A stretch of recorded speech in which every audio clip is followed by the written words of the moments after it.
The Galactic Engineering Archive features human inventions that improved universal quality of life. Part 1. Archivist Ara had 6 arms, which meant she could work on 6 different tasks at once. After 300 years of cataloging inventions in the Galactic Engineering Archive, she had gotten very good at it. Her office floated in a station that orbited a neutron star, and from her window she could see the slow spin of the massive digital library that held every important invention from 10,000 different species. Today, something was wrong with the numbers.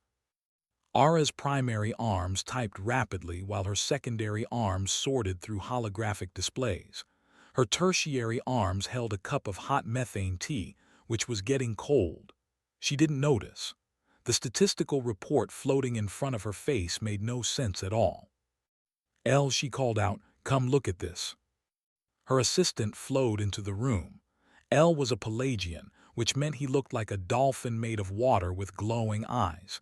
He had to wear a special suit filled with liquid to work in the station's dry atmosphere. "What is it, Archivist?" "The humans," Ara said.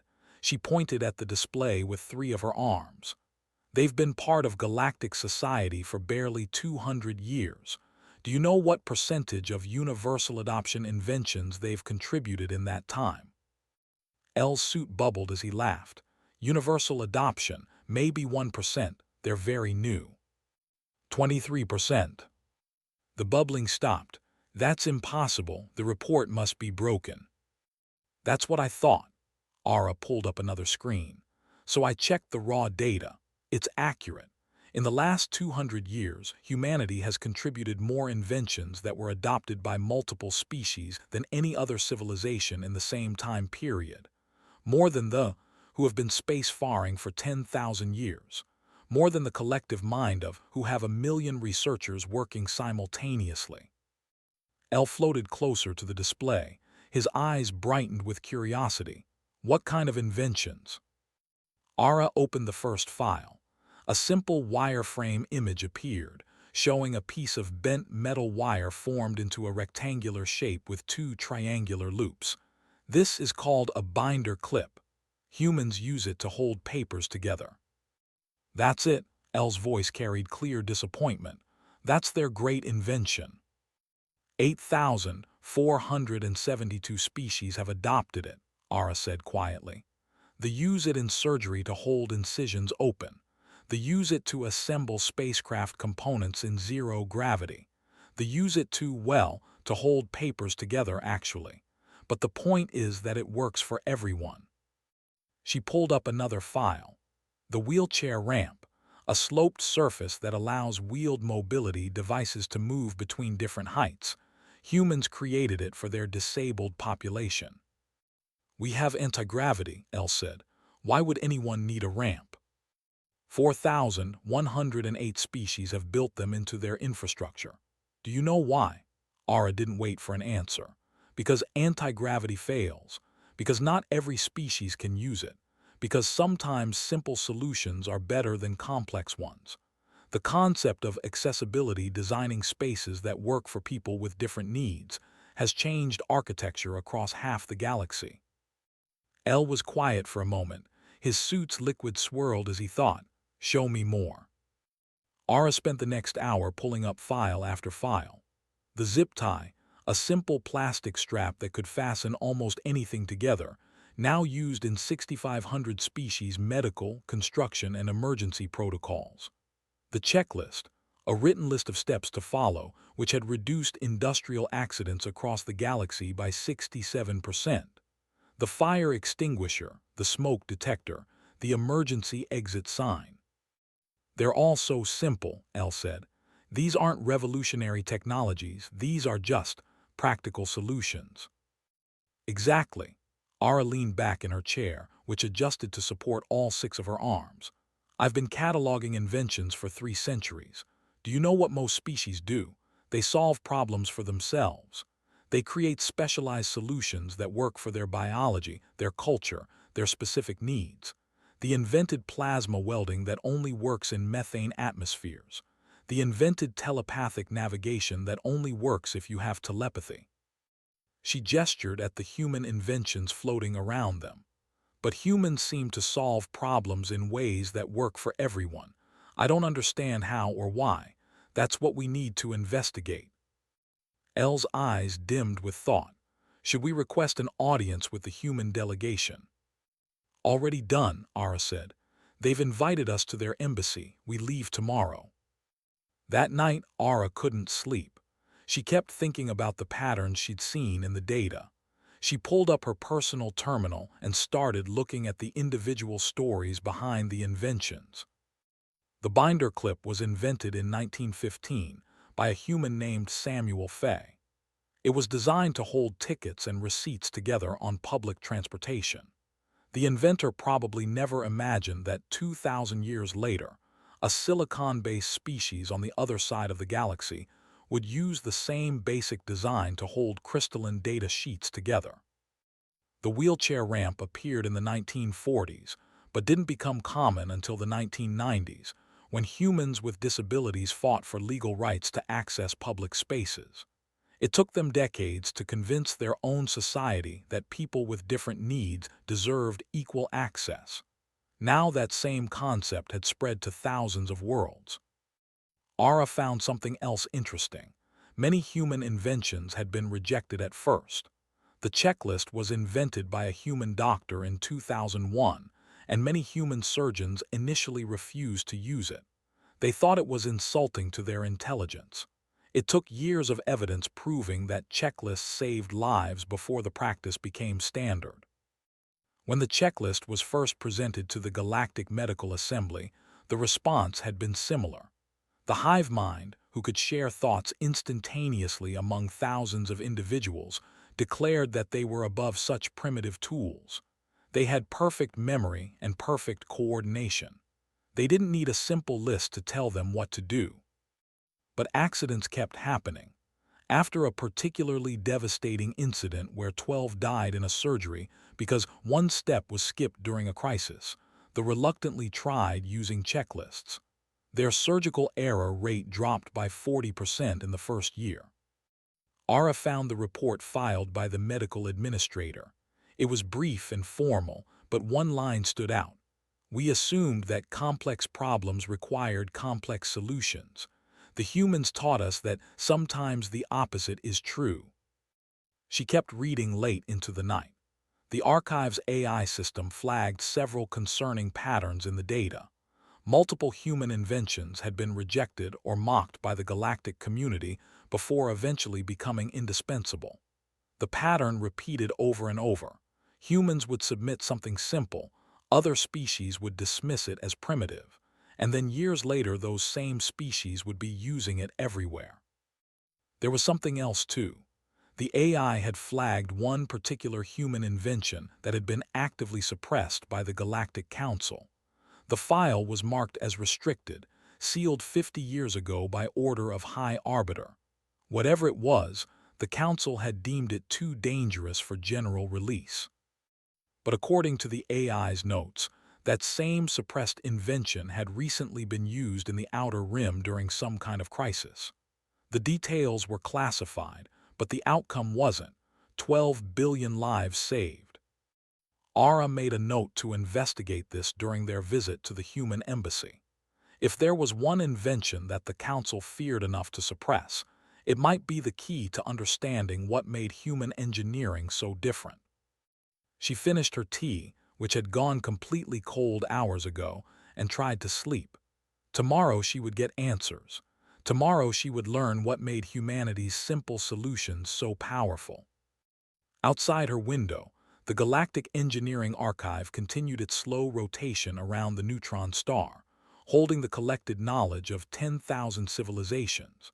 Somewhere in that vast library, buried among technologies that could reshape stars and fold space, a simple bent piece of wire had changed more lives than most species' greatest achievements. Ara didn't know it yet, but she was about to discover that humanity's real gift to the galaxy wasn't any specific invention. It was something much more radical, the idea that technology should serve everyone, not just the clever, the powerful, or the privileged. Part 2. The human embassy was nothing like Ara expected. She had visited dozens of species diplomatic stations over her 3 centuries of work. Most were designed to impress, to demonstrate the technological superiority and cultural refinement of their civilizations. The embassy was a crystalline palace that floated in impossible geometric patterns. The collective mind of had built a structure that existed partially in another dimension, just to show they could. The human embassy was a simple rotating ring station, with plants growing along the interior walls. "Welcome to Earth House," said Ambassador. He was a tall human with dark skin and hair, wearing a simple blue suit. "Sorry about the garden. Some of our staff get homesick without greenery around." Ara looked at the trees growing in manufactured soil under artificial sunlight. "It's pleasant." "It's impractical," Elle muttered in her earpiece. "Waste of space and resources." Smiled like he'd heard the comment, though Elle's translator should have been private. "Can I offer you refreshments? We have methane T4 and a saline solution tank for Pelagians." They settled in a conference room that had adjustable seating for a dozen different body types, brought the refreshments himself rather than using servants or robots. Ara found this odd but didn't comment. "So," said, sitting down in a chair that looked uncomfortable compared to the ergonomic furniture other species used, "you want to know why our inventions are so popular?" "Yes," Ara said. "Your species has contributed an unprecedented number of universal adoption technologies in a very short time. We're trying to understand the pattern." Laughed. It was a warm sound, not mocking. "I'm not sure there is a pattern. We just make things that solve problems." "All species do that," Elle said. His suit bubbled with impatience. "What makes human solutions different?" "Well," said thoughtfully, "maybe it's because we've had a lot of problems." He pulled up a holographic display. "Let me show you something. This is called a zip tie. Plastic strap with teeth on one end, flexible loop on the other. Pull it tight and it locks. Invented in 1958 by an electrical company for bundling cables together." The simple device rotated in the air. Ara had seen them everywhere in the galaxy. She owned several herself. "Humans created this to organize wires," continued. "But now it's used by 6,500 species for everything from medical applications to spacecraft assembly. Do you know why it works so well?" "Because it's simple," Ara said. "Because it's cheap," corrected gently. "Humans invented the zip tie because we needed to organize cables and we couldn't afford expensive solutions. We were a pre-spacefaring species working with limited resources. So we made something that anyone could manufacture, anyone could use, and anyone could afford." He pulled up another display. The checklist, just a written list of steps to follow, invented by a surgeon in 2001 because humans kept making mistakes in operating rooms. People were dying because doctors would forget steps during complex procedures. Ara had read about this. Your medical community resisted it initially. "Oh, they hated it," said cheerfully. "Surgeons thought it was insulting. They'd spent decades training, they were experts, and now someone wanted them to follow a simple list like children. But the evidence was overwhelming. Checklists saved lives. Eventually, pride had to give way to results." "They had the same reaction," Ara said quietly. "Most species do," agreed. "Nobody wants to admit that simple solutions work better than complex ones. It feels like admitting you're not as smart as you thought." Elle's suit stopped bubbling. "Is that the pattern? Humans accept simple solutions because you're not proud." "We're extremely proud," said, "but we're also really good at failing. Maybe that's the difference." He stood up and walked to the window. The stars rotated slowly past as the station spun. "Humanity has failed catastrophically, repeatedly, throughout our history. We've built empires and watched them collapse. We've created technologies we couldn't control. We've fought wars that nearly destroyed us. Every invention in your archive represents a lesson we learned the hard way." Pulled up a new file. The fire extinguisher. Invented in 1818 after countless buildings burned down. The smoke detector. Created in 1960 after too many people died in fires. The emergency exit sign. Mandated after a nightclub fire killed 492 people in 1942. You invent solutions after disasters. Ara's voice was troubled. Sometimes, said, sometimes we're smart enough to prevent them first.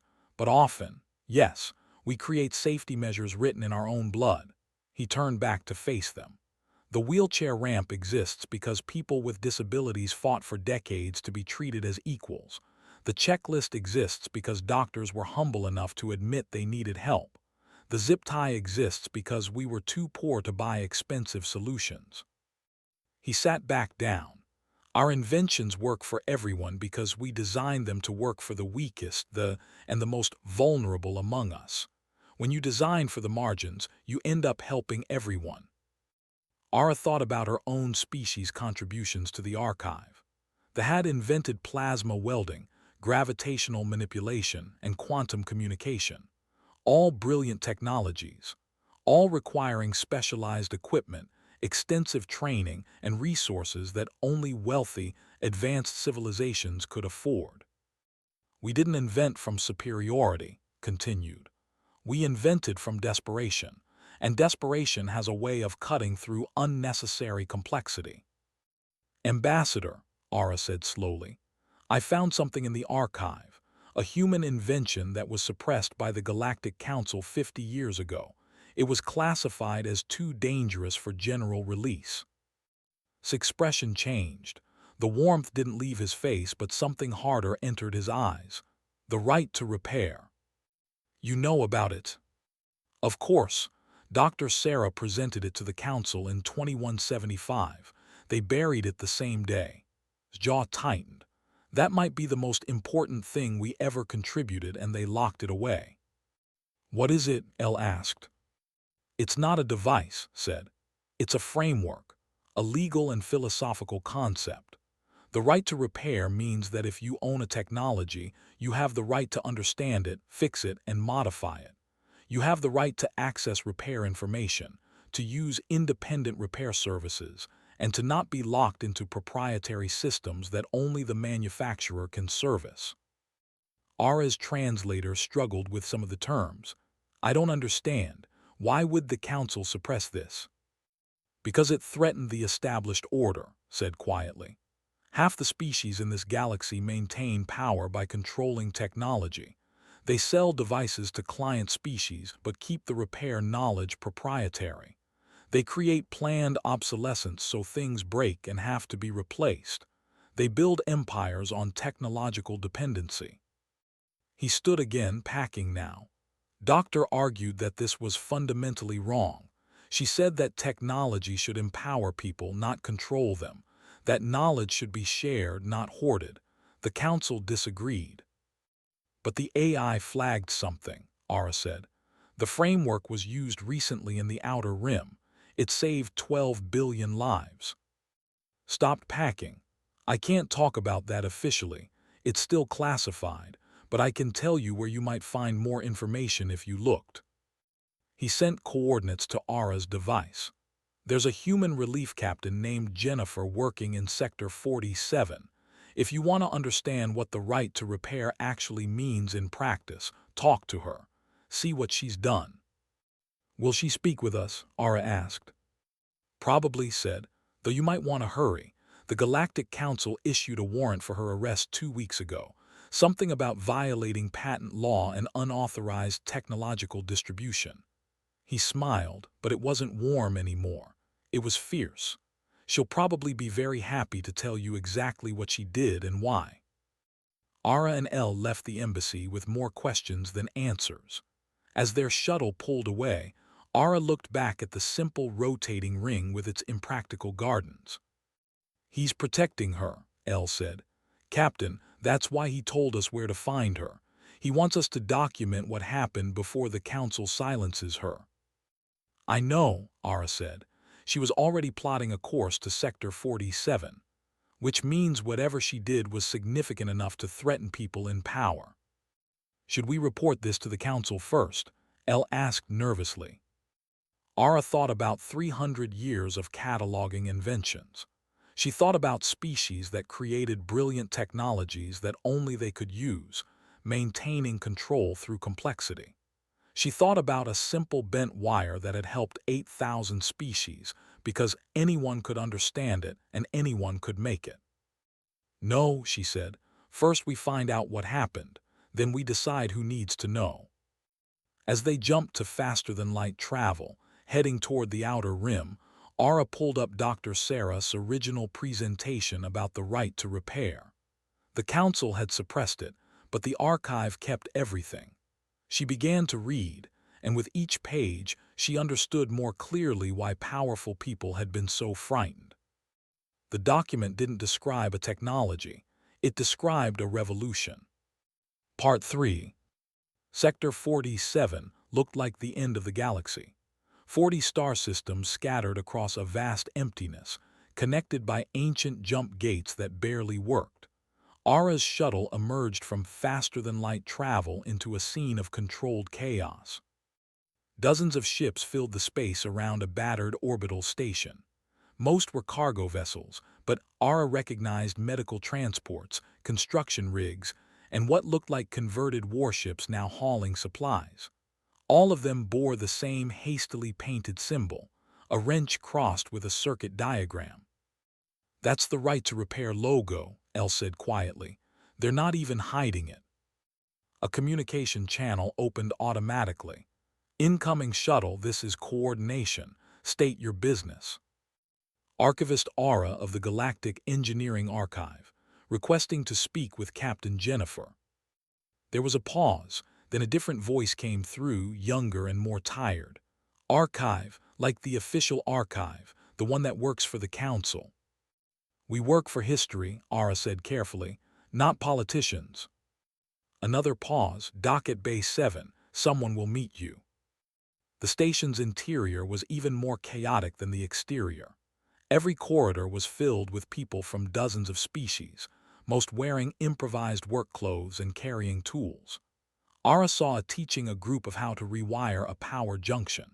She saw a Pelagian working together to repair a water filtration system, sharing techniques that their species normally kept proprietary. The person who met them at the dock was human but not captain. She was younger, with short dark hair and grease stains on her uniform. I'm Lieutenant Sarah, the captain's in the workshop. Follow me. They walked through the station. Ara noticed something odd. Everything was labeled, not just in one language but in dozens. Every tool, every system, every component had multiple labels explaining what it was and how it worked. The captain started that, said, noticing Ara's attention. She says information wants to be free. If you can't read the label, you can't fix the problem. The workshop was a massive bay filled with equipment that looked like it had been salvaged from a dozen different manufacturers. At the center, a human woman with streaked hair and worn hands was showing a group of aliens how to bypass a security lock on a water purification unit. The manufacturer put this lock here to force you to buy their service contracts, she was saying. But water is a right, not a subscription service. Here's how you remove it. Her hands moved confidently, disconnecting circuits and rerouting power. See, now you own your own equipment again. The aliens around her were taking notes, recording video, asking questions. She answered each one patiently. Captain called. The woman looked up. Her face was weathered and tired, but her eyes were sharp. Lieutenant, who are our guests? Galactic Archive said. His expression hardened. Here to document my crimes for the council. Here to understand what happened, Ara said. Ambassador suggested we speak with you. Sent you? His expression softened slightly. All right, give me 5 minutes to finish this lesson.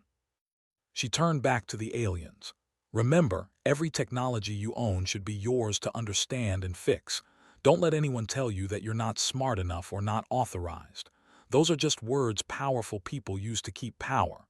She handed tools to each of them. Practice on the units in Bay 3. If you break something, even better, You'll learn more from fixing your mistakes than from getting it right the first time."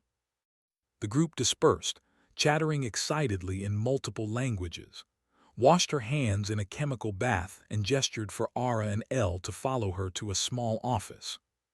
"So," she said, sitting down heavily in a chair that had been repaired multiple times, "what do you want to know?" "What happened here?" Ara asked simply. Was quiet for a moment.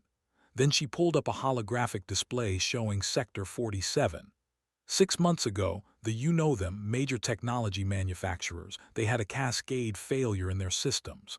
Water purification, air recycling, power generation, all of it. 40 systems, 12 billion people, all dependent on technology, and all of it failed at once. The display showed red warnings spreading across the sector. "We sent distress calls immediately. The sent a response team, but they wanted payment up front. 40 systems pooled every credit they had, and they said it wasn't enough. They offered payment plans, installments, interest rates, while people were dying of thirst." His hands clenched, so we said fuck that. "You refused to pay?" Elle asked. "We refused to let people die because of profit margins," corrected. "I had 50 engineers on my ship. We came to Sector 47 and started reverse engineering the systems. We figured out what was broken and how to fix it. Then we published complete repair guides and distributed them to every system in the sector." "That's illegal," Ara said. "Violating proprietary technology, distributing protected information." 12 billion lives, interrupted. "That's the number you need to remember. 12 billion people who would have died while lawyers argued about patents and corporations negotiated prices." She pulled up more displays. But here's what happened after. The locals didn't just fix their systems. They learned how they worked. They started training their own engineers. They started sharing knowledge with neighboring systems. For the first time in a century, species that had been dependent on technology achieved independence. Ara looked at the data. Sector 47's technological literacy had increased by 400% in 6 months. Maintenance costs had dropped by 60%. Innovation had exploded. Local engineers were now creating their own improvements and modifications. "They are furious," said. "They lost a huge client base. The Galactic Council sided with them because half the council members profit from similar arrangements. That's why there's a warrant for my arrest." "Why are you still here?" Elle asked. "You could run." "Because the work isn't finished," said simply. "Every week more ships arrive from other sectors, people who heard what we did, people who are tired of being held hostage by their own tools. We're teaching them, all of them." She stood and walked to the window. Outside, the chaotic ballet of ships continued. Doctor tried to do this the right way 50 years ago. She presented the right to repair framework to the council, explained why technological knowledge should be shared, why people should own and understand their own tools. They buried it because it threatened too many powerful interests. "So you're doing it anyway," Ara said, "without permission." "I'm doing what's right," corrected. "Permission is just another word for control. Doctor was right about everything except one thing. She thought she needed the council's approval. She didn't. The right to repair isn't something authorities grant. It's something people take." Ara spent the next 3 days in Sector 47, documenting everything. She interviewed local engineers who had learned to maintain their own systems. She spoke with representatives from a dozen species who had achieved technological independence for the first time in generations. She watched and her team teach complex engineering principles to people who had been told they weren't capable of understanding their own tools. On the 3rd day, she found teaching a young how to repair their own species' technology. "Your people created these systems," was saying. "But somewhere along the way, your corporations decided that building things people couldn't fix was more profitable than building things that lasted. You have a right to reclaim that knowledge." The young's manipulator arms moved hesitantly over the circuits. "My family works for the manufacturer. They would say this is betrayal. Is it betrayal to know how things work? Asked gently. Or is it betrayal to keep that knowledge hidden? Ara watched this exchange and finally understood what made human inventions different.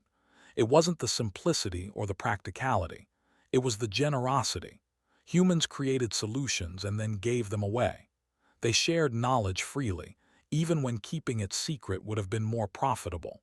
They designed for accessibility, even when exclusivity would have maintained their advantage. The right to repair was the logical conclusion of this philosophy. It wasn't just about fixing broken things. It was about refusing to let technology create dependency. It was about insisting that tools should empower everyone, not just the people who sold them. That night, Ara sent a message to High Arbiter, requesting an emergency meeting. She included all her documentation from Sector 47, all her data about human inventions, and all her conclusions about what made them revolutionary. Response came within hours. The right to repair remains classified. Return to your duties. Ara had been a loyal archivist for 300 years. She had followed every rule, respected every authority, and never questioned the Council's decisions.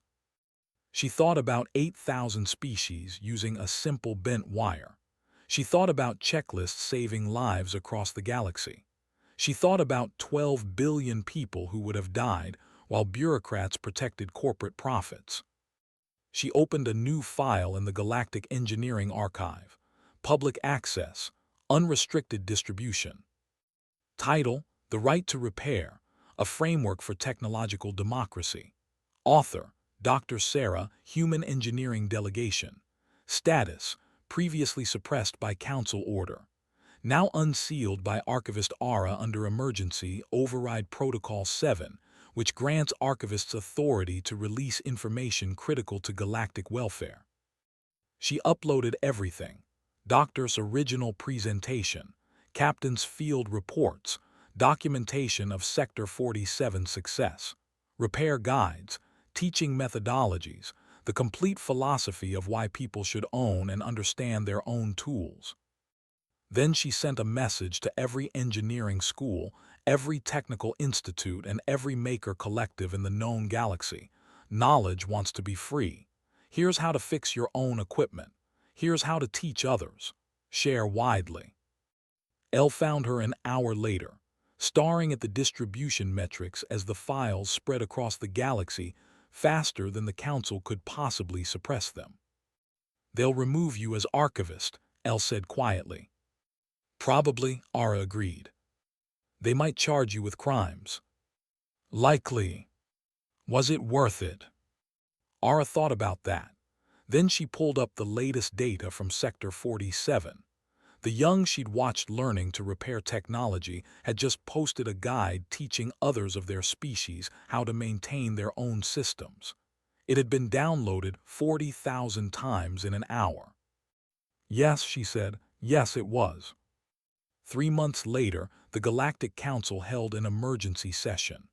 Ara was invited to present her findings. She expected hostility, but High Arbiter simply looked tired. You've created chaos, said. 12 species have revoked their technology contracts. 4 major corporations are threatening legal action. The economic disruption is temporary, Ara interrupted. The data shows that sectors adopting right to repair principles experience initial economic disruption followed by increased innovation, reduced costs, and improved quality of life. The corporations will adapt or fail. Either way, people won't die waiting for permission to fix their own water systems. You betrayed your position, said. I fulfilled it, Ara replied. The archive exists to preserve and share knowledge. That's what I did. The Council argued for hours. Some wanted Ara imprisoned. Others wanted the right to repair banned again. But the knowledge was already out there, spreading faster than they could control. Finally, Ambassador stood. He was the most junior member of the Council, barely present for a single term. But when he spoke, the room quieted. 50 years ago, we had a choice, said. Doctor offered us a framework that would have improved billions of lives. We chose to protect power and profit instead. Today, we have the same choice again. We can try to suppress this knowledge and fail, or we can embrace it and help shape it. He looked directly at, humanity's greatest inventions aren't our devices. They're our ideas. The idea that everyone deserves access to tools that improve their lives. The idea that knowledge shared is more valuable than knowledge hoarded. The idea that technology should serve people, not control them. You can vote against these ideas, but you can't stop them. They're already here. The vote was closer than expected. 62% in favor of officially adopting the right to repair framework. It wasn't unanimous, but it was enough. Ara kept her position as archivist, personally reinstated her, saying quietly that perhaps the archive needed someone willing to challenge authority when necessary. 6 months later, Ara updated the archive's classification system. She added a new category, democratizing technologies. It included every invention designed to transfer power to users rather than concentrate it in manufacturers or authorities. Humanity dominated the category, but not exclusively. Other species were starting to contribute too, creating their own versions of accessible, shareable, empowering tools. The last entry Ara added was a note from Captain. It was brief. We didn't invent the right to repair to be revolutionary. We invented it because people were dying, and fixing things is basic human decency. If sharing knowledge and empowering others makes us radical, maybe the galaxy's definition of normal needs to change. Thanks for helping us change it. Captain Jennifer, Sector 47 Relief Operations. Ara displayed that quote prominently in the archive's main database. Beneath it, she added her own observation. The measure of an invention's success should not be its complexity or its exclusivity, but rather a simple question. How many lives did it improve? And more importantly, how many more lives could it improve if we shared it freely? She looked at the statistics one more time. Human inventions, the simple, the practical, the generous ones, had touched more lives than the most impressive technologies from species 10 times older. Not because humans were smarter or more advanced, but because they believed that everyone deserved access to the tools that could help them. Outside the archive station, the neutron star spun slowly, eternal and unchanging. But inside the archive, knowledge flowed freely for the first time in centuries, spreading from species to species, empowering people who had been told they needed permission to understand their own world. Somewhere on Earth, in the small museum dedicated to historical inventors, a simple bent wire sat in a display case next to a plaque that read, "The binder clip, invented 1915, changed the galaxy." Nobody on Earth knew that yet, but someday Ara thought they would. And when they did, she hoped they would understand that their greatest gift to the stars wasn't any single invention. It was the idea that technology belongs to everyone and knowledge should be free. That idea, more than any device or discovery, was what would truly change the galaxy.